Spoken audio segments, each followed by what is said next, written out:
Alright, well, this is it. We're almost done with the George Lucas era of Star Wars, going chronologically through the series, starting all the way back with The Phantom Menace. If you're interested in my other Star Wars reviews, check out the playlist on my channel, which has all of the movies chronologically up to here, as well as some books, video games, comics, and other things I felt like reviewing in the franchise. Regardless though, we're back with the final entry in the original Star Wars trilogy with Return of the Jedi. It didn't take long following the release of The Empire Strikes Back for George Lucas and his team to get to work on the film that would become Return of the Jedi. Again, George Lucas had to find a new director for the project since he again didn't want to direct the film himself, and Irving Kershner declined to return after The Empire Strikes Back as well. George wanted to hire his friend Steven Spielberg, but again, couldn't hire Spielberg due to disputes with the Directors Guild of America blocking the team up. Lucas then went a very different direction, approaching David Lynch, who was known for more wacky avant-garde pictures. Oh,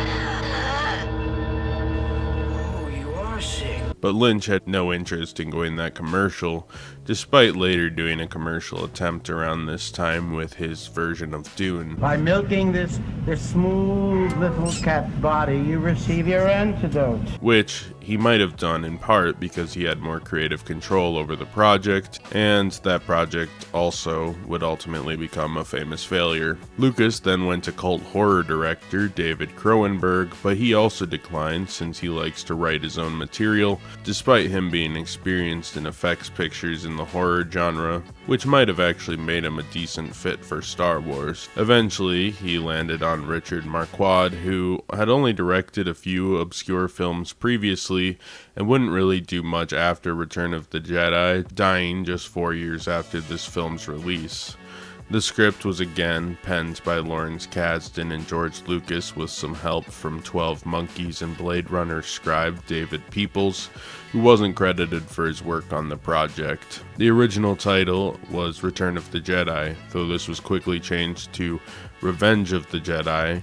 The next chapter in the Star Wars saga, Revenge of the Jedi. Until after the release of the original teaser and poster run, which saw Lucas change it back to Return of the Jedi, since Lucas thought it was against the nature of the Jedi to seek revenge. Work on the final props and art started before the script was actually finished, relying on the rough draft and script notes rather than the final draft, which would continue to be workshopped while production began. The question of Han Solo and what to do with the character was up in the air. Carrie Fisher and Mark Hamill were contracted for 3 films, but for whatever reason, Harrison Ford was not, only signing on for 2. Not to mention, with the release of Indiana Jones as a franchise, he was a much bigger star on the set and wasn't too sure he wanted to return his supporting character Han Solo, not even being in certain drafts of the film. Reluctantly, Ford agreed to return, but then there was the question of where to take Han Solo as a character. Since he decided to return, obviously he had to be removed from Carbonite, but Ford and Kasdan saw Han Solo as getting killed in a heroic sacrifice late in the second act of the film,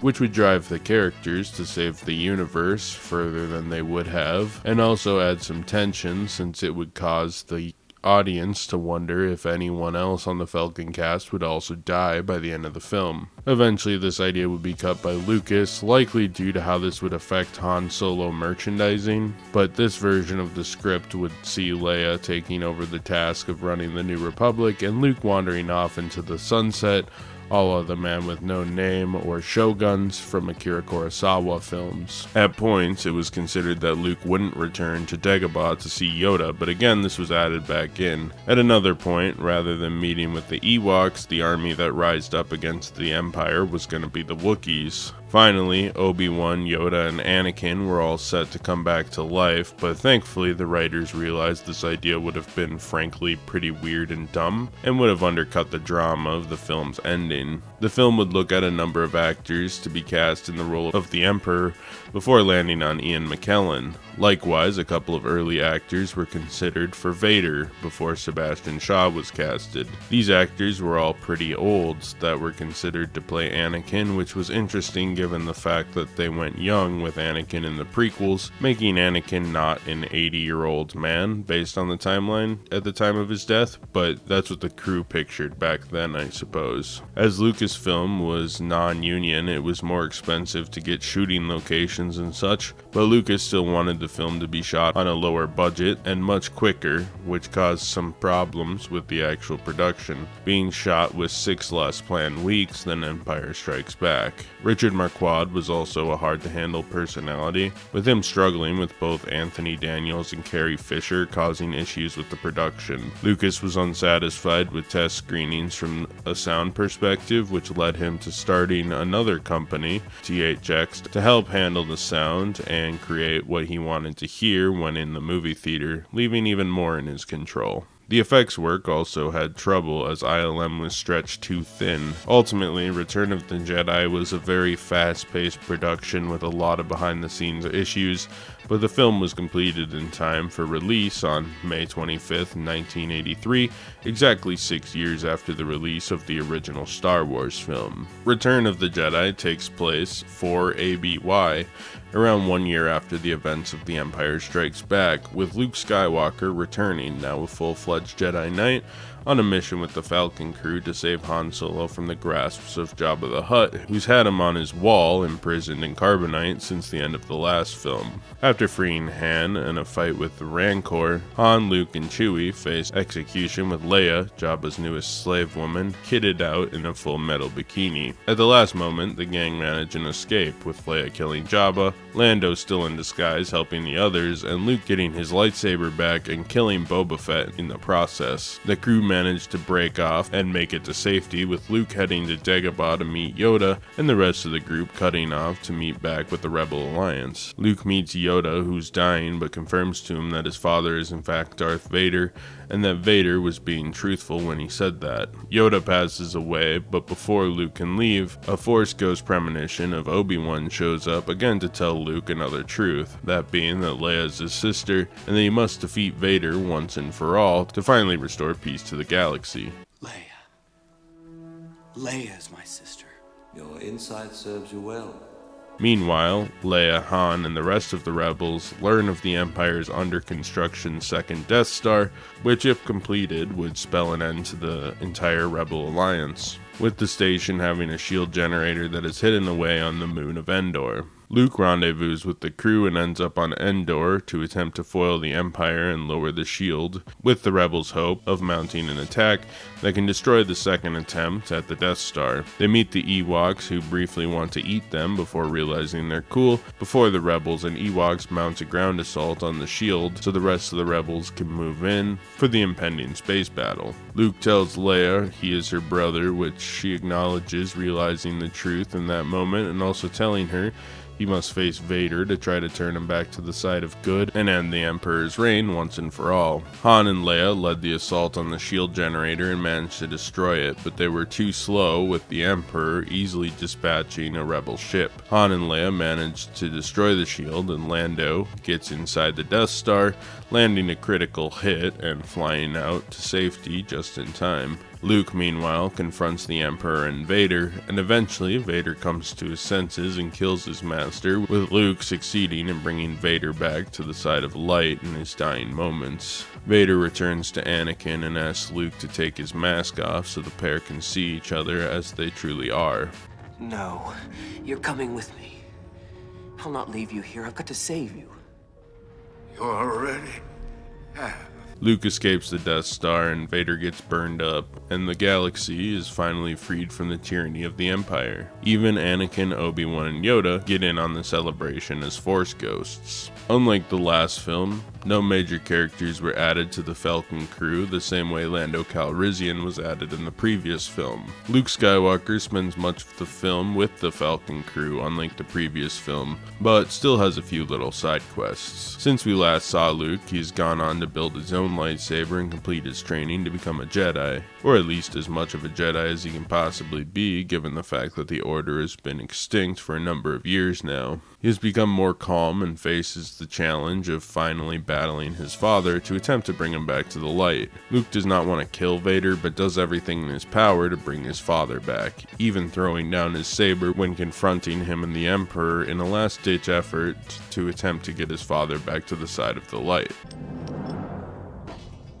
I'll never turn to the dark side. The naive boy we once met, along with the reckless man we saw in Empire, is now gone and replaced with this Jedi Knight who is brave, confident, and just hoping to fix the galaxy the way it was intended to be. Leia is still trying to hold together the rebellion, which finally has an opportunity to strike effectively at the Empire following the devastating loss on Cloud City.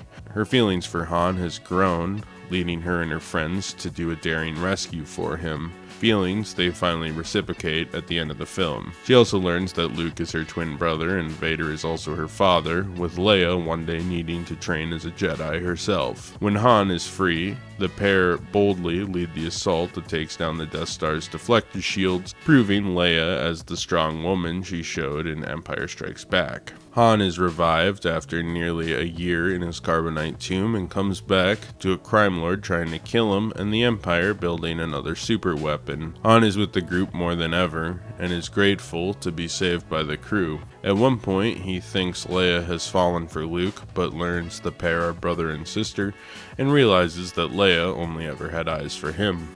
He's my brother.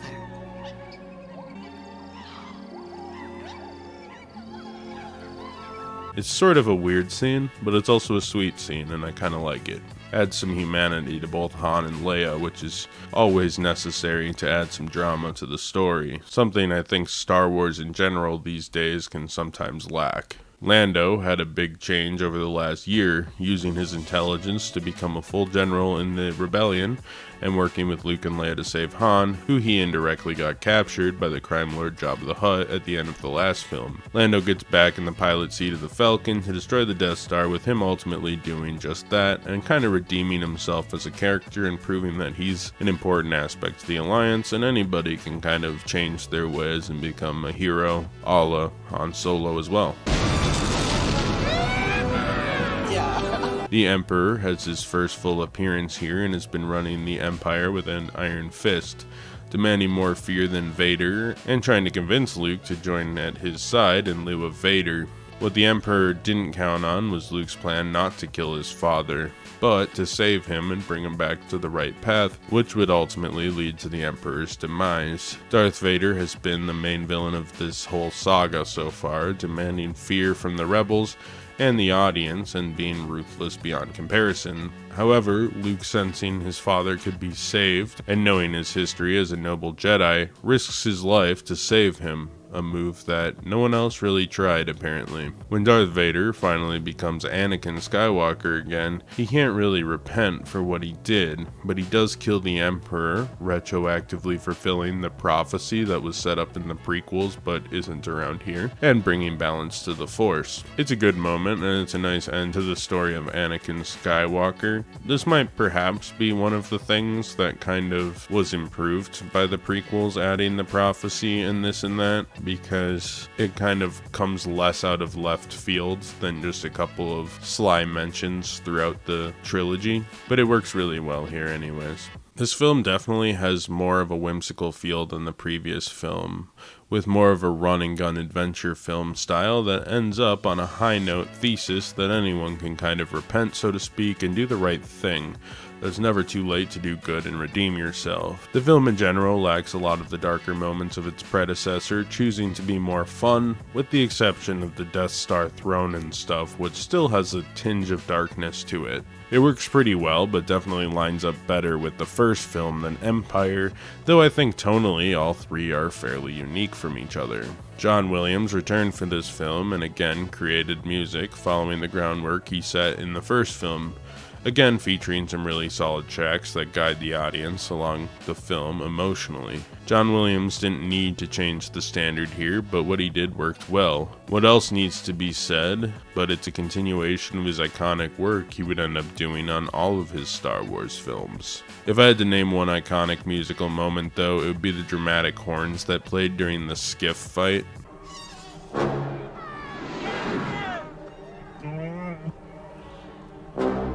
This is the most badass musical moment in Star Wars for me, and I refuse to hear any sort of counter arguments. Every time I'd hear this as a kid, I'd freak out. This was awesome. I love this part. The film sees the return of Marcia Lucas to the editorial department for her last time in the franchise, with her and George Lucas divorcing around this time due to his workaholicism and emotional distance being stated as reasons for their marriage breaking off. Marcia would go on to remarry soon after, marrying the guy who did the stained glass art in the library of the Skywalker Ranch, which interestingly would be the very same glass staring down at Lucas when he wrote the Star Wars prequels. That was fairly irrelevant. Regardless, she stepped in to help put Return of the Jedi together, which is probably good given the troubled production of this film, and given the fact that she's also credited with being a major reason the original Star Wars was a success in the first place. Dwayne Dunham, who was an assistant director on the previous Star Wars films, was upgraded to a main editor on this film,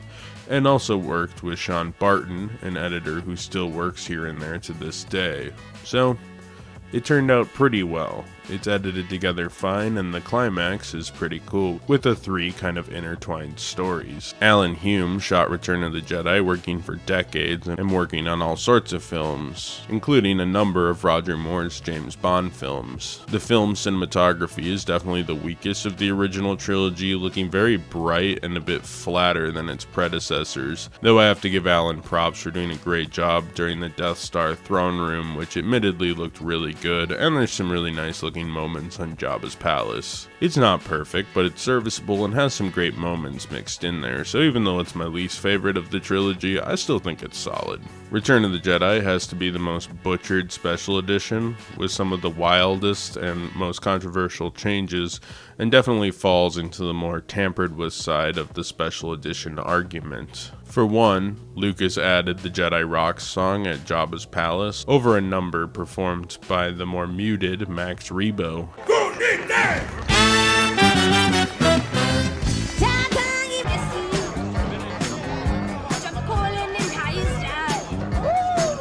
It's a surreal CGI mess that looks wild and totally out of place. The Sarlacc pit was enhanced to look a little more crazy, adding a Sarlacc beak.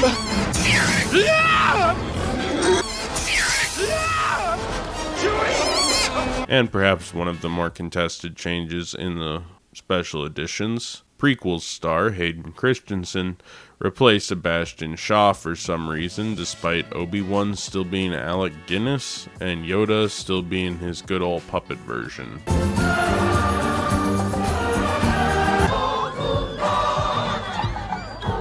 George also added some planets to the end celebration, showing Naboo and Coruscant most notably, some post-original trilogy planets to add some cohesion, which didn't really bother me that much. I mean, if you're gonna make the change, why not? Who cares?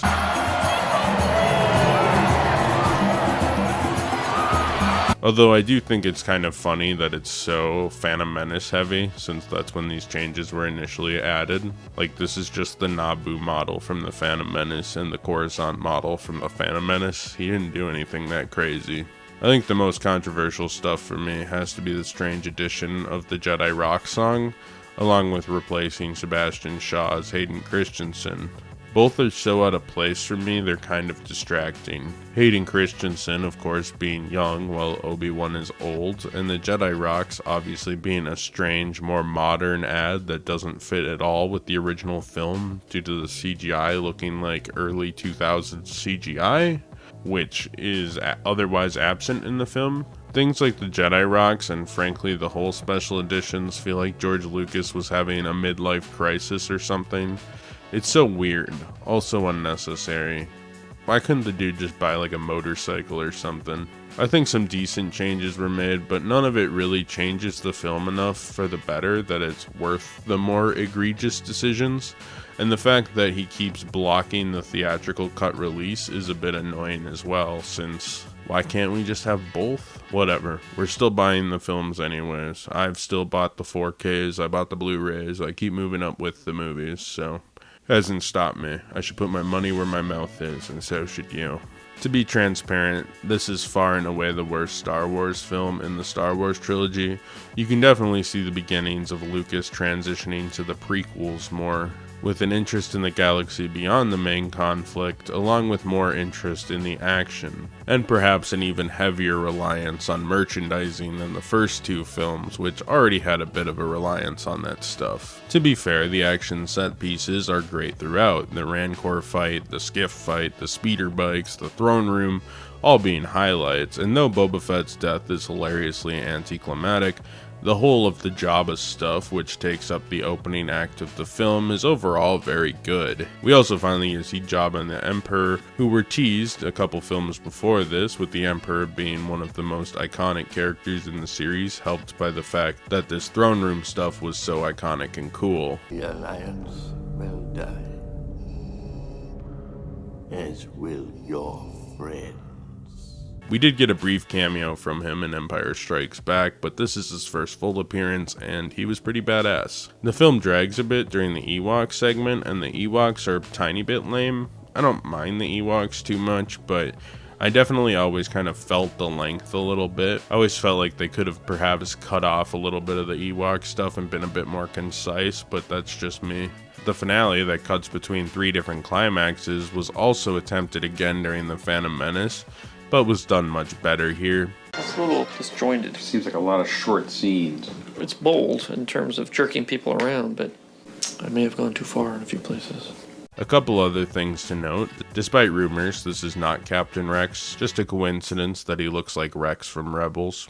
Also, despite what Yoda said about Luke being the last Jedi, this has proved to be untrue in the Disney era.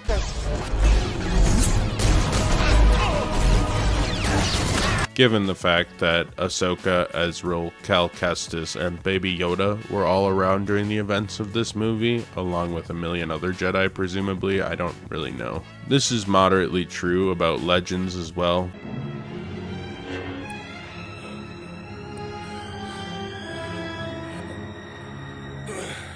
But definitely canon Star Wars likes to do this crap too. Also, the Emperor fell down an endless pit and fucking exploded.